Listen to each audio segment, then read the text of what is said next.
While we're talking about directors, Yeah. I think it would be criminal to not touch on the late but great David Lynch. David. Yes.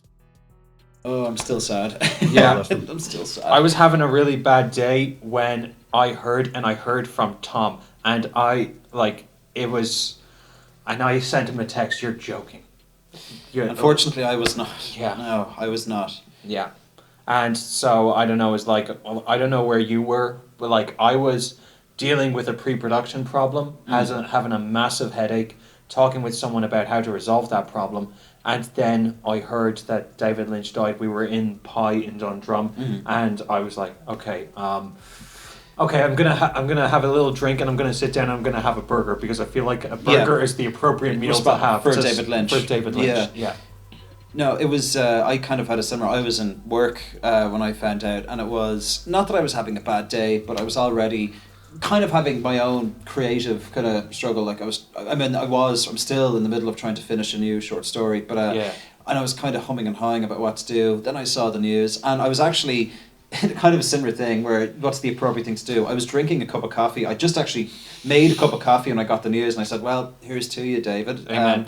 But I'll just say, without going off on a long tangent about him, because I know we're pressure for time, but I will say the one thing that I always admired about Lynch, what he taught me as a filmmaker, and I know you probably have your own things to say, and Greg too, about this, but what he taught me was, like, love him or hate him, the man was true to his vision every single step of the way. He was never afraid of going abstract and going really kind of out there, what other people would call us out there, and I think it's part of the reason why his work is going to endure, because you could watch a David Lynch film 5, 10, 15, 20 times and still, and I say this with nothing but love, you could still be no closer to figuring out what the fuck it actually means, you know, but also like it's but just cinema. I don't think that it has to, like, it doesn't have to mean anything, like what it means is, like, that's a very, I won't get into semantics or whatever, but just like, usually when we think that something means something, it's narrative.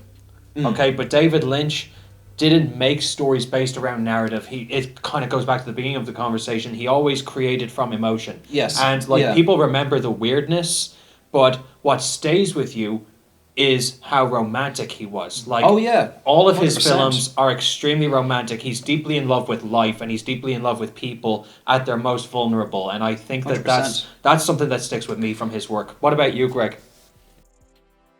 I have to admit that I've only, out of his work, I've only seen Blue Velvet and his acting role in The Fablemans.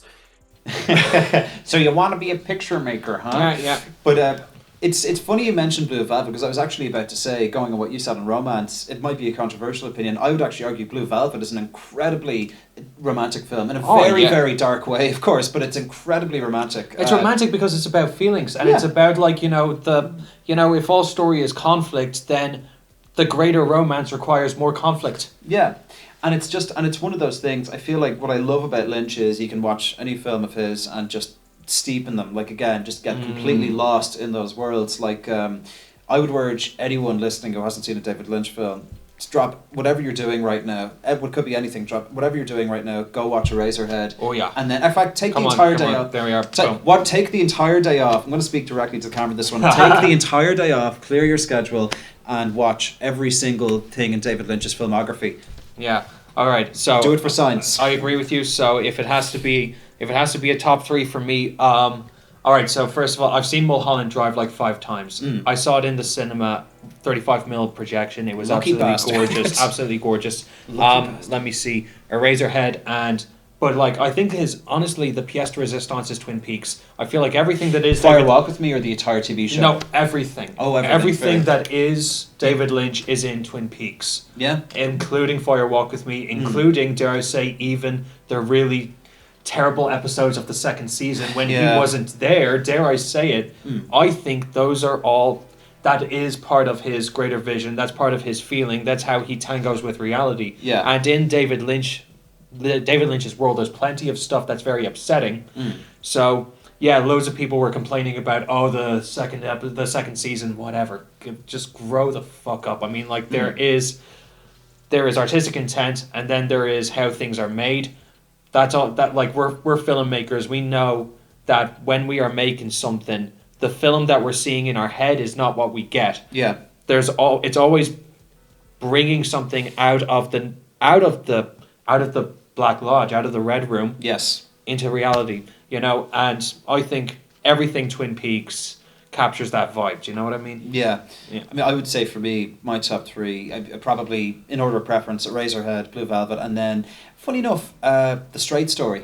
Okay. I like The Straight Story because it's just a beautiful, really, really beautifully simple, actually.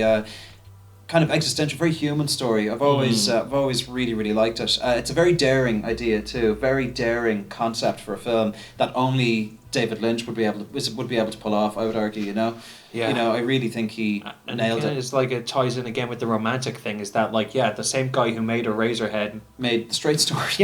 because he cares about people and he loves emotions and he loves he loves the simplicity. Do you know? Amazing. Yeah. Greg, do you have any favorites from David Lynch that you may have not watched, but that you, when you heard about them in a review or kind of summary, it kind of, touched on, touched you in some way? Well, I mean, Blue Velvet is the only film I have seen from him, but from what I've heard, like in different reviews and like other people breaking it down, Mulholland Drive is definitely something I want to watch. Like, I'm probably going to watch it straight after this. Like Good for idea. everything I've seen of it. Like I will admit, like everyone's talking about how they heard the news. I heard the news coming home from a funeral, which Oh was no, it two seems like funerals in one of one. us were having No. a great day. It seems, but No one was having a good day when no David one was Lynch having took- exactly. Yeah. That I think we felt his presence leaving before it left. Yeah. Yeah. Sorry, continue, Greg. of course, but like I've even seen breakdowns of his work, like video essays of his work as well, and even comparing like what he didn't like of his own filmography, like his own Dune versus the new Dune, and like someone like breaking down the differences and hearing like David Lynch's thought on his Dune in like retrospect. Like even that I found pretty interesting as well, that he was able to self-criticize and learn from it when he was making something not out of love and something he didn't love, and obviously that kind of Yeah. made him embrace what he wanted to do even more so, and what he did love. And you always get the best results when you do that, when you care about what you do, and when the people around you are, when everyone's Absolutely. supportive, Yeah. you know? Yeah. When everyone has the shared goal, that's when you make your best work. Absolutely. Absolutely. I agree. Yeah, and I think maybe we'll raise a glass to David Lynch. David Lynch. I hope you're Yeah. enjoying. And the digital Digital. one with you, so Yeah, well, this is the best I can do, unfortunately, because I don't Yes. have a cup. Well, I'll do the sound effect. Clink. There you go.